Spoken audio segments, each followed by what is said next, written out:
完你还在讲。单人顶才无几秒，驾驶探浪旁接电话，随风掠包，连汽车技师嘛来算手机啊。有人哪开车哪掠包客猛，一个无细意发生车祸，只要无注意，就有可能甲别人相挨。敢若去年有95件车祸和算手机有关系。自105年33321件，逐年增加；109年77293件。虽然去年减少到63240件，其中机车技师占上侪。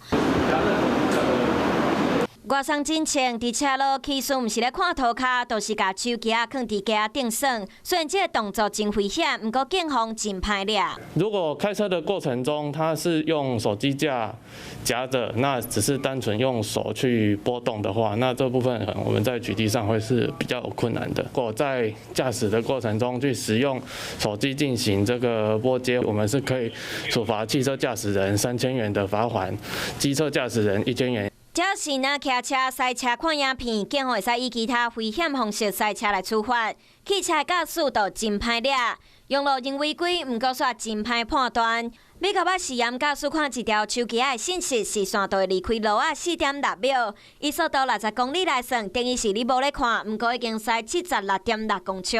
搁加上看手机的意外直直发生，危险性嘛袂较输酒驾。这个问题若是无解决，恐惊会变做车路的温刑杀手。